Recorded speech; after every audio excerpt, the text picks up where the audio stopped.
그리스도인들에게 있어서 기도란 과연 무엇일까요? 아마 신앙생활에 있어서 가장 중요한 위치를 차지하고 있는 것이 기도이지 않을까 하는 그런 생각이 듭니다. 그 중요성 때문에 예전에도 그렇고 지금도 그렇고 계속해서 기도에 대한 책들이 쏟아져 나가고 있죠. 그러나 기도에 대한 책을 많이 읽는 것보다 중요한 것은 여러분들 무엇입니까? 기도하는 것이죠. 기도에 대한 책을 아무리 10권, 100권 읽어도 기도하지 않는다면 아무런 소용이 없는 것이죠. 정말이지 충분한 시간을 내서 하고 싶지만 어떻습니까? 피곤한 육체 때문에, 바쁜 우리의 일상 때문에 기도하기가 쉽지 않은 것이 우리의 모습인 것 같습니다. 요즘처럼 한국이나 해외로 출타도 잦고 손님들도 자주 찾아오는 휴가철에는 더욱 그런 것 같습니다. 우리의 기도 생활이 무너질 수 있는 그런 시기가 이런 시기인 것 같아요.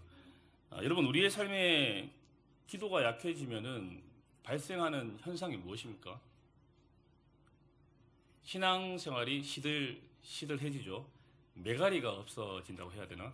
메가리 무슨 뜻인지 아십니까? 힘이 없어진다는 그런 뜻입니다. 죄송합니다. 사투리를 써서. 그렇죠. 신앙생활에 활기가 없어지고, 생기가 없어지고, 신앙생활을 하는데 맛과 재미가 없어집니다. 하지만 여러분들, 기도의 골방이 살아있는 성도는 어떻습니까? 살아있습니다. 그렇죠? 그야말로 살아있습니다. 신앙생활에 활기가 넘치고, 뭔가 기쁨이 있고, 또, 활기가 있고 힘이 있는 것이죠. 그래서 저는 여러분들이 정말 기도의 골방을 다시 세우는 은혜가 있었으면 좋겠습니다. 아멘이십니까? 우리가 기도가 약해지면 우리 신앙생활도 활기를 잃어버리고 기쁨을 잃어버릴 수밖에 없는 것이죠. 기도가 그만큼 중요한 것입니다. 그래서 기도는 아무리 강조해도 지나치지가 않습니다. 신앙생활의 기본 중에 기본이고, 그리고 너무나 중요한 신앙 행위인 것이죠. 우리가 이 기본기를 소홀히 했을 때 우리에게는 영적 손해와 침체가 찾아올 수밖에 없는 것입니다. 여러분들에게 바쁘고 분주한 여러 가지 일들이 있겠지만 기도에 다시 여러분들 우선순위를 세우셔서 기도의 골방에서 하나님과의 깊은 사귐을 통해서 신앙의 활기를 여러분들이 다시금 회복하는 은혜가 있기를 주님으로 축복합니다. 그런데 바울이 기록한 서신들을 보면은 바울의 이제 기도들이 많이 나오는데 편지를 보내는 교회를 향한 그리고 성도들을 향한 바울의 그런 간절한 기도들이 기록이 되어 있습니다.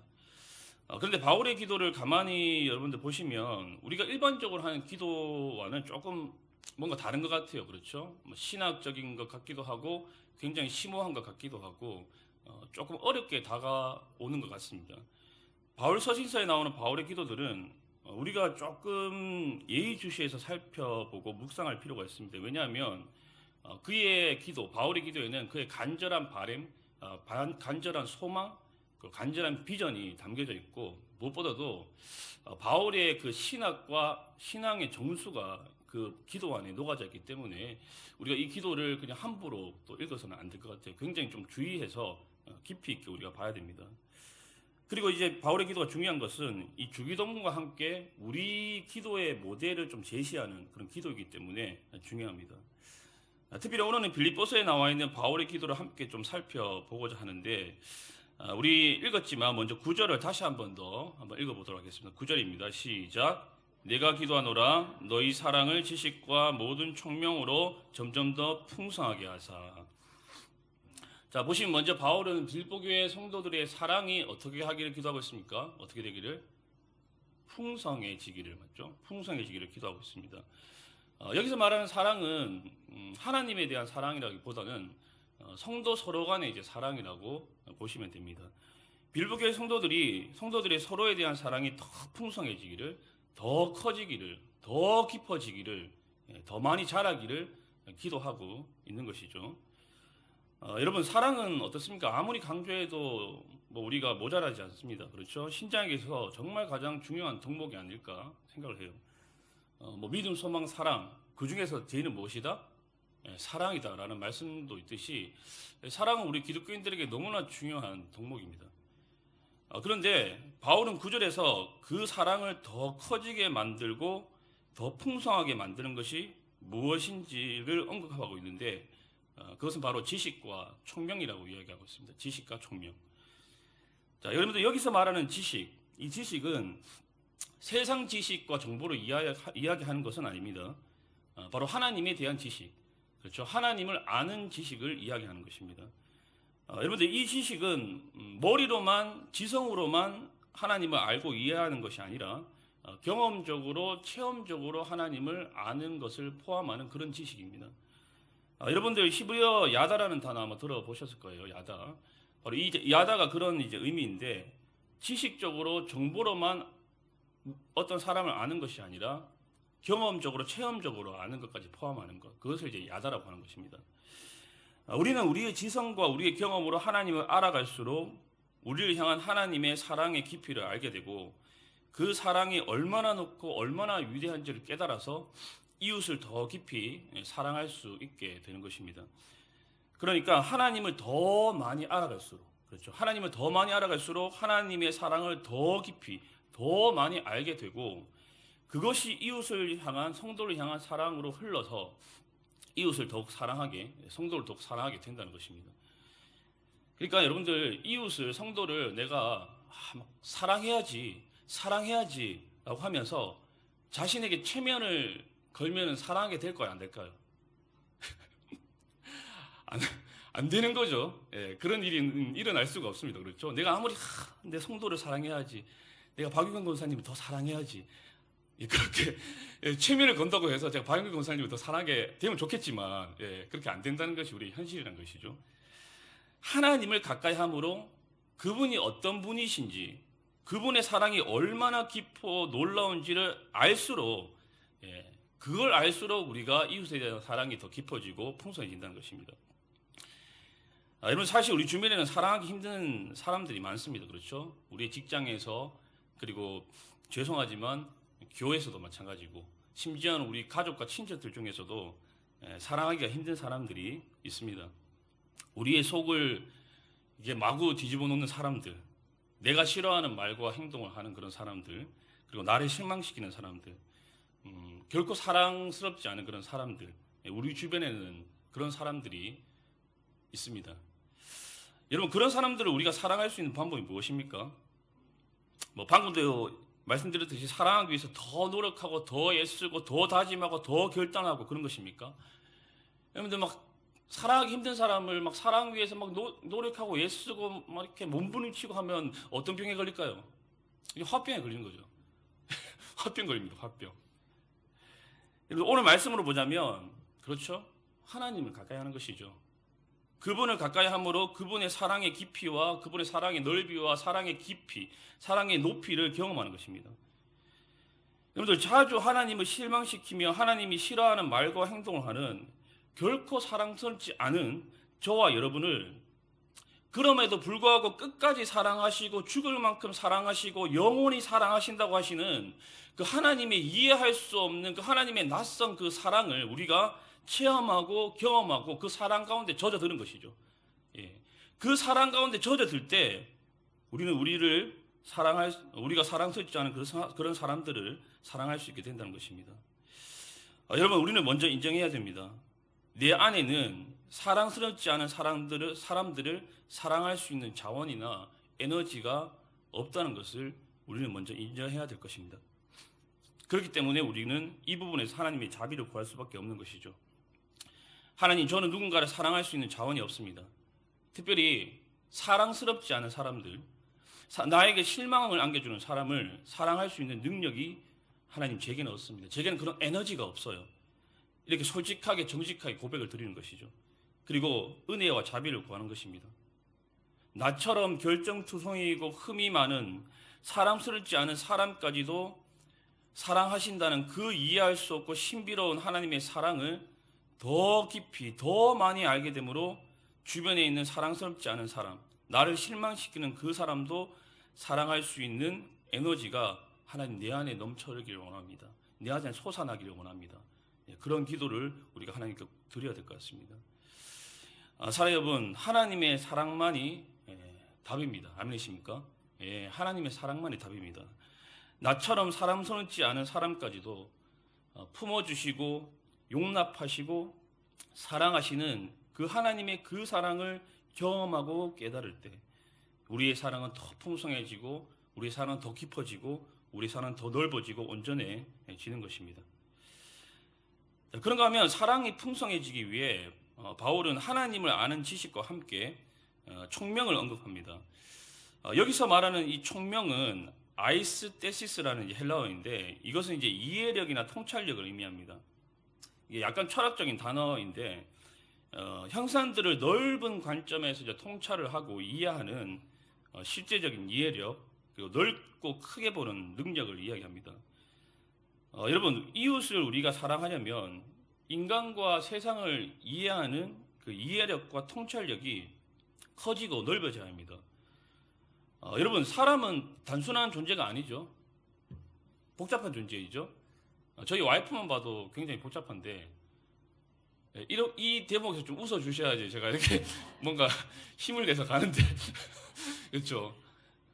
여성분들은 이게 단순하지가 않은 것 같습니다. 저희 와이프랑 살아보니까 굉장히 복잡하고 이렇게 액면 그대로 이렇게 나온 것을 그냥 그대로 받아들이면 안 되더라고요. 그래서 더 깊이 심오하게 좀 생각을 하고 대답을 해야 되더라고요. 그런데 이 세상도 마찬가지입니다. 이 세상 역시 결코 단순하지 않습니다. 여러분 이 세상은 단순히 흑백 논리로 규정되어지지 않아요. 선과 악이 교묘하게 섞여 있습니다. 그렇죠? 선함 속에 악함이 있고 악함 속에 선함이 있을 수도 있습니다. 여러분 욥의 친구들을 한번 생각해 보십시오. 욥의 친구들은 권성진학 그리고 인과응보의 원리로 욥에게 심판의 잣대를 들어댔습니다. 그렇죠? 하지만 이 세상은 그러한 원리로만 돌아가지 않아요. 의인이 고난을 겪다가 일찍 죽을 수도 있고 악인이 평생 떵떵거리며 살면서 건강하게 살다가 죽을 수도 있습니다. 오랫동안. 이처럼 복잡한 이 세상과 사람을 이해하는 이해력이 넓어지고 커지지 않으면 우리가 이웃을 용납하거나 사랑하기가 힘들어진다는 거예요. 우리의 좁은 생각이나 이 좁은 견해에 갇혀있는 한 내 사랑의 어떤 범위, 내 사랑의 넓이, 내 사랑의 깊이가 확장시키기는 어렵다는 것입니다. 저는 세상과 사람을 더 많이 이해하게 되고 그리고 우리의 생각과 관점을 넓힐 수 있는 방법이 두 가지 정도가 있다고 생각을 하는데요. 먼저는 사람입니다. 사람. 여러분 사람을 이해하기 위해서는 사람을 어떻게 해야 됩니까? 관찰해야 됩니까? 이렇게 조사해서 논문을 써야 됩니까? 만나야 되는 거죠. 만나야 되는 거죠. 예, 사람을 만나야 됩니다. 그래서 사람이 이해가 되는 것이죠. 특별히 나와 다른 색깔을 가진 사람들을 만나야 돼요. 예, 나와 다른 색깔을 가진 사람. 나와 신앙관이 다르고 나와 생각이 다르고 나와 견해가 다른 사람도 만나서 교제를 해야 된다는 것입니다. 여러분 우리는 어떻습니까? 우리와 같은 기질을 가진 사람, 우리와 같은 성향을 가진 사람, 아니면 우리와 같은 생각과 견해를 가진 그런 신앙관을 가진 사람들과만 좀 이렇게 어울리려고 하는 그런 성향들이 있죠. 근데 왜 그렇습니까? 그게 편하기 때문이죠. 나와 생각이 다르고 견해가 다르고 신앙관이 다른 사람, 색깔이 다른 사람 만나면 여러분들 편합니까? 불편합니까? 불편하잖아요. 그렇잖아요. 저도 마찬가지죠. 저도 저랑 신앙관이 다른 사람, 색깔이 다른 사람 만나면 목사님 저도 굉장히 힘듭니다. 기빨립니다. 신방하고 오면 막 이렇게 누워 있어야 됩니다. 하지만 여러분 어떻습니까? 끼리끼리만 모이면은 진보가 없습니다. 신앙의 발전이 없어요. 나와 비슷한 사람들과만 어울리면 생각이 굳어지고 시야가 좁아지고 나와 다른 사람을 이해하고 용납하고 포용할 수 있는 능력이 결코 여러분들 자라지 않습니다. 그래서 여러분들 우리는 우리와 다른 신앙의 색깔과 다른 어떤 견해, 다른 주장, 그렇죠? 다른 말을 할 수 있는 사람들과도 어울릴 수 있는 그런 용기가 우리에게는 있어야 된다는 것이죠. 오늘 여러분들 예배 마치고 점심 식사하실 때, 교제하실 때 평소에 교제하지 않으신 분들과 만나서 교제하시길 주님으로 축복합니다. 야멘이 안 나오시네. 왜 그렇습니까? 예. 그래야 돼요, 여러분들. 예. 나랑 맞는 사람들과 만나면요, 믿음의 진보가 여러분들 일어나지 않습니다. 그리고 두 번째는 여러분 책입니다, 책. 우리는 세상과 인간에 대한 이해를 인생을 살아가면서 이제 경험적으로 얻을 수 있지만, 사람들을 만나서 이제 얻을 수 있지만, 책을 통해서 좀 간접적으로 경험할 수가 있습니다. 여러분들 오직 성경이라는 말 들어보셨죠? 예, 오직 성경. 이것은 여러분들 오직 성경만 읽어야 된다는 말이 아닙니다. 성경도 읽어야 되지만 못 읽어야 됩니까, 여러분들? 예, 신앙 서적도 읽어야 되는 것이죠. 그리고 일반 서적도 우리가 읽어야 됩니다. 이 세상을 이해하기 위해서, 이웃을 이해하기 위해서. 예전 제가 교회에서 청년부를 담당할 때 뭐 청년들에게 이제 신앙 서적도 제가 많이 추천을 했지만 일반 서적들도 제가 추천을 굉장히 많이 했어요. 왜 그랬냐면 이 친구들이 교회 안에 갇혀버리는 신앙이 되지 않도록 하기 위해서, 교회 안에서만 노는 그런 친구들이 되지 않기 위해서 일반 서적들도 굉장히 추천을 많이 했는데 잘 안 읽더라고요. 예. 어찌됐든 간에 여러분들, 우리는 책을 통해서 지속적으로 우리의 좁은 견해, 그리고 좁은 생각, 좁은 시야를 부서뜨리고 깨고 파괴해야 됩니다. 여러분들 책 중에 그런 책이 있잖아요. 책은 뭐다? 도끼다. 읽어보셨습니까? 책은 도끼다는 그 책이 있는데 그 말처럼, 그 제목처럼 책을 통해서 계속해서 우리의 생각과 견해들을, 좁은 견해들을, 시야들을 부서뜨리고 깨뜨려야 됩니다. 파괴해야 됩니다. 그래야 우리가 우물할 개구리가 되지 않는 것이죠. 자, 우리가 다양한 사람들과 이런 만남과 책을 통해서 이 세상과 인간에 대한 이해력이 깊어지고 풍성해지고, 그래서 우리의 좁은 시야와 견해와 생각들이 넓어지면 넓어질수록 우리의 이웃에 대한 사랑이 어떻습니까? 더 넓어지고 깊어진다는 것이죠. 물론 가장 중요한 것은 하나님의 사랑을 깊이 깨닫는 것입니다. 그것이 먼저이고, 그 외에 우리가 사람을 이해하려면, 세상을 이해하려면, 그렇죠, 책도 읽어야 되고 여러 사람들도 만나봐야 된다는 것이죠.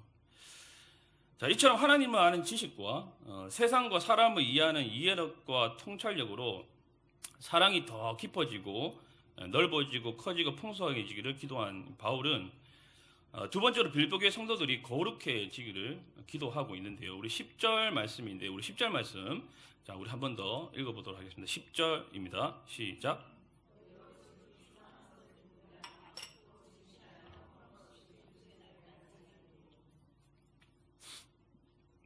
자, 바울은 지금 빌보교의 성도들이 그리스도의 날까지, 그러니까 주님 다시 오실 때까지 깨끗하고 순결하고 점과 흠이 없는 그런 그리스도의 신부로 거룩하게 살기를 기도를 하고 있습니다. 자, 이렇게 바울이 성도의 거룩함을 놓고 기도를 하면서 중요하게 언급하는 것이 하나가 있는데요. 그것은 바로 분별력입니다. 분별력. 여기 보시면 이제 너희로 지극히 선한 것을 뭐하며? 분별하며라고 말씀하고 있죠. 자, 여러분 여기서 분별하며라고 할 때 분별은 헬라어로 도키마조라고 하는데 시험하다, 조사하다라는 그런 뜻이 있습니다. 그러니까 무엇이 선한 것인지, 무엇이 악한 것인지, 무엇이 옳은 것인지, 무엇이 그른 것인지를 분별해내는 능력, 그죠? 분별력이죠. 여러분들 왜 분별력이 우리에게 중요한 것일까요?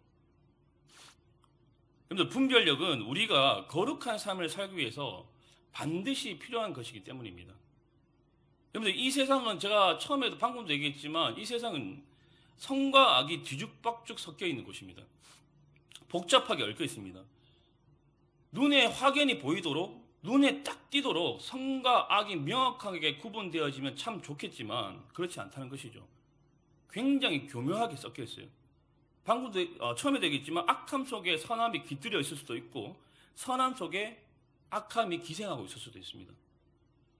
교묘하게 선인 척하는 악들도 많고 천사의 모습으로 가장하고 우리에게 접근하는 그런 무리들도 있죠. 뭐 이단의 무리들, 그렇죠. 양의 탈을 쓰고 우리가 접근하지 않습니까? 그런데 사탄은요, 굉장히 종교적인 언어로 접근합니다. 굉장히 경건한 그런 언어를 가지고 우리가 접근해요. 되게 조심해야 됩니다. 분별력이 없으면 넘어갈 수밖에 없고, 또한 자신이 행하는 것이 악한 것인지도 모른 채 악을 저지를 수도 있고 악에 동참할 수도 있다는 것이죠. 예를 들어서 이런 것입니다. 노예선에서 열심히 일하는 선원을 우리가 한번 생각을 해봅시다. 이 선원은 자신에게 주어진 일을 굉장히 열심히 성실하게 합니다. 그런데 여러분들, 그가 열심히 땀 흘려서 일하는 그 배는 무슨 배입니까? 노예선입니다. 사람을 강제로 잡아서 노예로 팔아버리는, 인신매매를 하는, 그야말로 정말 악한 일에 쓰여지는 배입니다. 그렇다면 여러분, 그곳에서 일하는 사람이, 선원이 아무리 착한 마음으로 열심히 성실하게 일한다고 해서 그 일이 선한 일이 되겠습니까? 좋은 일이 되겠습니까? 절대 그렇지 않죠. 그의 열심과 헌신은 잘못된 열심이고 잘못된 헌신이 되는 것이죠. 자신은 땀 흘려서 열심히 일한다고 하는데 알고 보면은 그는 자신도 모르게 그 악한 일에, 악한 사업에 동참을 하고 있는 것입니다. 여러분도 아마 들어보셨을 겁니다. 예루살렘의 아이히만, 그렇죠. 악의 편법성이라고 여러분 들어보셨을 텐데, 여러분들 이 책에 보면 홀로코스트 때 그 유대인을 잔인하게 학살한 그 독일 장교 아히만이 나중에 잡혔을 때 사람들은 모두 경악을 금치 못하죠. 왜 그렇습니까? 극히 평범한 사람이었습니다. 생긴 것도 굉장히 선하게 생겼고, 안경을 쓰고 있는데 굉장히 선하게 생겼고, 가정적인 데다가 남에게 피해를 주지 않는 그런 사람이었어요. 어떻게 그렇게 평범한 사람이 그렇게 잔악무도한 짓을 할 수 있을까? 그는 매일 자신에게 주어진 일을 그냥 성실하게 했을 뿐입니다. 그런데 그 일이 유대인들을 학살하는 끔찍한 일이었던 것이죠. 이처럼 선과 악이 복잡하게 뒤섞여 있고 얽혀 있는 이 세상 속에서 분별력이 없다면 자신도 모르게 악에 가담하게 되고 동참하게 되는 겁니다. 여러분들 분별력이 이처럼 중요한데, 여러분들 우리에게 이런 분별력이 생기냐면 다른 방법이 없습니다. 진리를 탐구하고 진리를 더 알아가는 방법밖에는 없는 것 같아요. 진리 되시는 그 하나님의 말씀을 통해서 무엇이 선한 것인지 무엇이 악한 것인지를 분별하는 그 분별력이 그 진리의 말씀을 통해서 우리에게 생겨나고 자라기 때문입니다. 여러분들 저는 특별히 우리 자녀들에게 이러한 분별력이 좀 생겼으면 좋겠습니다. 우리 자녀들에게 이런 분별력이 생기려면 여러분들 어떻습니까? 자녀들이 우리의 품을 떠나기 전에, 더 늦기 전에 하나님의 말씀으로 우리 자녀들에게 기독교 세계관 교육을 철저하게 시켜야 된다는 것이죠.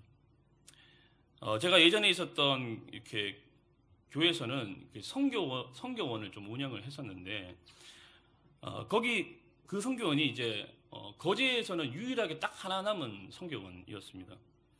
예전에는 뭐 성교원이 굉장히 많았잖아요. 그렇죠. 저도 뭐 어렸을 때 성교원이 되게 많았었는데, 이 재정적인 어려움으로 인해서 계속해서 이제 문을 닫고 있는 그런 추세인 것이죠. 예전에 있던 교회도 이제 성교원 아이들은 자꾸만 줄어가는 시점에서 이제 그러다 보니까 재정적인 압박에 막 시달리게 되고, 성교원 사역을 이제 계속해서 추진해야 되는가, 아니면은 유치원으로 전화를 해서 정부의 지원을 받아야 되는가, 이것을 가지고 굉장히 고민을 많이 했습니다. 논의를 되게 많이 했습니다. 근데 최종적인 결정은 어렵지만 교회에서 재정 지원을 좀 더 해주는 방향으로 해서 이제 성교원을 계속해서 살리자라는 것으로 결정을 했죠. 당시 저는 이제 교회가 참 잘한 결정이다라는 그런 생각이 들었습니다.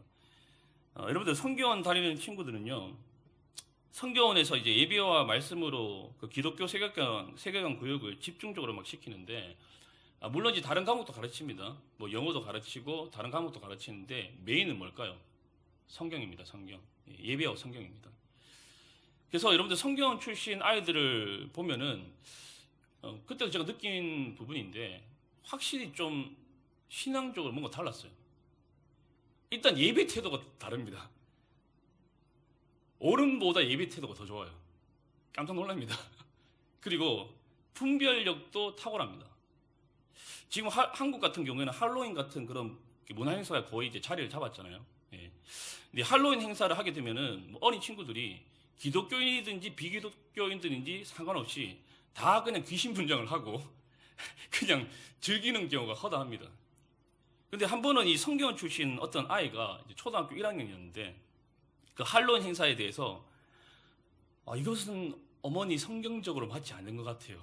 하는 그런 말을 했다는 간증을 제가 들은 적이 있습니다. 놀랍지 않습니까? 초등학교 1학년입니다. 근데 할로윈 행사를 보면서 이것은 성경적으로 맞지 않다. 대단한 것이죠, 이거는. 어른도 사실 분별이 되게 힘들지 않습니까? 요즘 시대에. 엄청난 겁니다, 여러분들. 그러니까 어린 나이지만 성경 말씀을 통한 그 기독교 세계관 교육을 통해서 성과학을 분별해내는 능력이 길러진 것이에요. 성교원에서 이런 중요한 사역을 하고 있기 때문에 교회에서도 뭐 재정적인 압박에도 불구하고 어렵게 그 성교원 사역을 이어가고 있는 것이라고 생각이 들었습니다. 여러분들 우리 아이들 초등학교 이제 들어가면 뭐 여기 보시면 이제 애들 다 키워내신 분들도 계시고 뭐 중학교, 고등학교 다니는 우리 자녀를 둔 우리 성도님도 계실 거고 아직 초등학교에 들어가지 않은 자녀를 둔 우리 성도님들 계실 것입니다. 많이는 보이지 않으시네요. 초등학교 아직 안 들어간 자녀를 둔 분은. 예, 저는 그런데 여러분들 초등학교에 들어가면 온갖 세속 학문이 도화지 같은 아이들의 생각과 마음에 침투해 들어오기 시작을 할 텐데 이처럼 기독교 세계관으로 무장시켜 놓지 않으면 어떻습니까? 세상 속에 그 교묘하게 섞여 있는 성과 악을 분별해내기가 쉽지가 않다는 겁니다. 그리고 그 분별력을 가지고 선한 것을 선택하면서 교회의 거룩성을 지켜나가는 것이 결코 쉽지가 않다는 거예요. 기독교인이라고 해도 뭐가 악인 건지 뭐가 선인 건지 모르니까 자신도 모르게 악한 일에 동참을 하고 악한 일에 연루가 되는 것이라고 생각을 합니다. 저희 가정은 이제 월요일에 할 수만 있다면 좀 가정 예배를 드리려고 노력을 많이 하는데 근데 참 쉽지가 않습니다. 제가 바쁠 때도 있고 또 아내가 바쁠 때도 있고 또 저희 아이들이 에너지가 넘치는 친구들이라서 가정 예배를 드리면 가만히 앉아 있을까요? 가만히 앉아 있지 않을까요? 예, 아시는 분은 아실 겁니다. 에너지가 넘치는 친구들이라서 막 돌아다니죠, 맞죠? 그래서 일반적인 방식으로 가정 예배가 잘 안 되더라고요. 그래서 일단 시작을 찬양으로 시작합니다. 유튜브에서 이제 자기들이 좋아하는 18번 찬양을 틀어줘요. 그래서 찬양 부르면서 이제 율동을 시킵니다.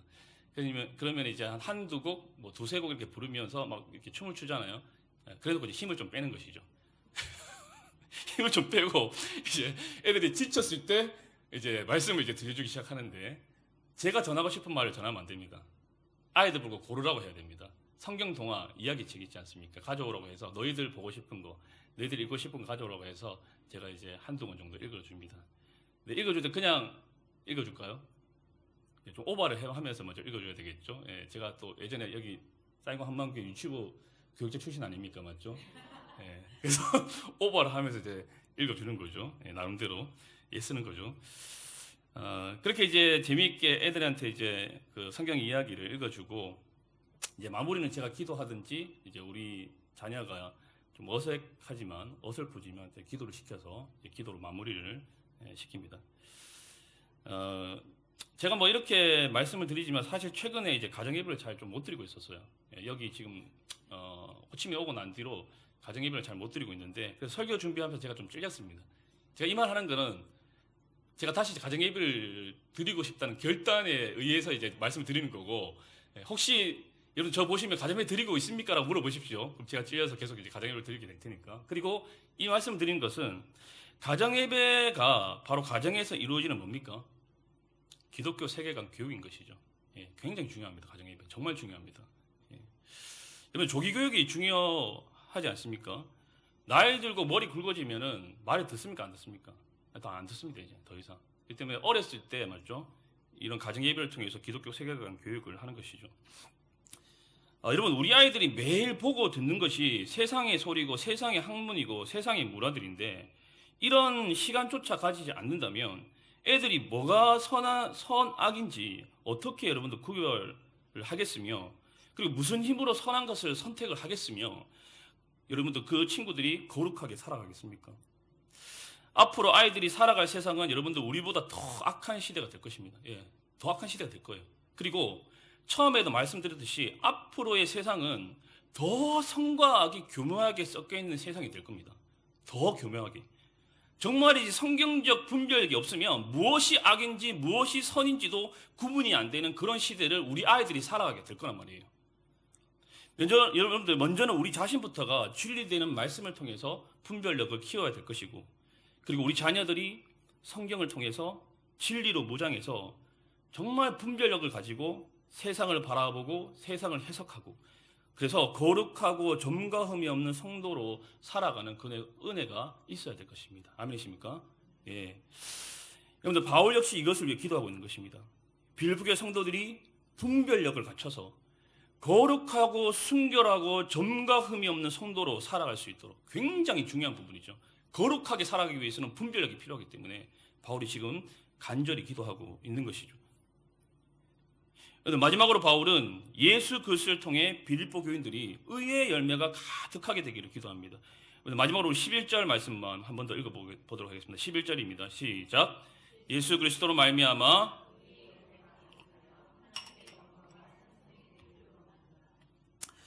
여러분들 신약 성경을 보시면 이제 열매라는 표현이 많이 나오는데 뭐 빛의 열매, 성령의 열매, 그리고 뭐 회개에 합당한 열매.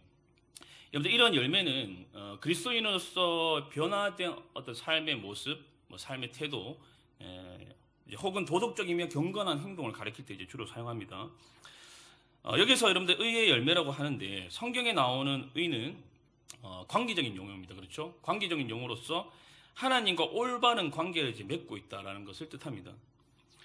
그러니까 의의 열매는 하나님과 올바른 관계를 맺고 있는 사람들이 자연스럽게 맺게 되는 어떤 변화된 삶의 모습, 변화된 삶의 태도, 도덕적이며 경건한 행동을 이제 의미하는 것이죠. 여러분들 요한복음 15장 5절에서 예수께서 이렇게 말씀하셨습니다. 그가 내 안에 내가 그 안에 거하면 사람이 열매를 많이 맺나니 나를 떠나서는 너희가 아무것도 할 수 없습니다. 예수 그리스도 안에 거하며 그분과 올바른 관계성을 가질 때 열매들을 풍성하게 맺을 수 있다라는 것입니다. 그래서 여러분들 오늘 본문 11절에도 보시면 예수 그리스도로 말미암아, 그렇죠? 예수 그리스도로 말미암아라는 구절을 나오고 있죠. 그러니까 예수 그리스도로 말미암아 예수 그리스도를 통해서 예수 그리스도 안에 있을 때 바로 풍성한 열매를 맺을 수 있다라는 겁니다. 바울은 빌보교의 성도들이 예수 안에 거함으로 인해서 의의 열매가 가득하게 되기를, 풍성하게 되기를 기도를 하고 있는 것이죠. 여러분, 오늘 우리가 함께 살펴본 이 바울의 기도들, 사랑이 더 풍성해지기를, 그리고 더 거룩해지기를, 그리고 의의 열매들을 가득하게 되기를 구하는 이 기도들은 여러분들 결국 빌립보 교회 교인들이 영적으로 성장하고 성숙해지고 믿음의 진보를 더 하도록 하기 위한 그런 기도라고 할 수가 있습니다. 빌립보 교회 성도들의 믿음과 사랑이 더 커지고 더 깊어지고 더 자라고 더 성장하고 더 성숙해지기를 구하는 기도라는 것입니다. 교회를 향한 사도 바울의 간절한 소원과 간절한 바람, 간절한 갈망은 항상 이것이었습니다. 그들이 영적으로 더 성숙해지는 것, 그들이 믿음의 진보를 이루는 것, 그들이 영적 성장을 이루는 것. 정말 간절하게 사도 바울이 빌립보 교회 교인들에게 바랬던 부분입니다. 그리고 여러분들 이것은 저를 비롯한 모든 목회자들의 바람이고 소원인 것이죠. 여러분 오늘 말씀을 정리하면서 두 가지만 좀 생각해 봤으면 좋겠습니다. 먼저는 우리의 기도는 어떤가입니다. 우리의 기도는 어떤가? 혹시 내 기도가 너무 눈에 보이고 드러나는 것들만 구하는 기도는 아닌지, 뭐 예를 들어서 건강, 뭐 사업의 형통, 뭐 자녀 문제, 이런 물질적이고 육신적인 것들만 구하는 좀 이렇게 한쪽으로 치우친 기도를 내가 너무 하고 있는 것은 아닌지 우리 자신의 모습을 한번 돌아보자는 것이죠.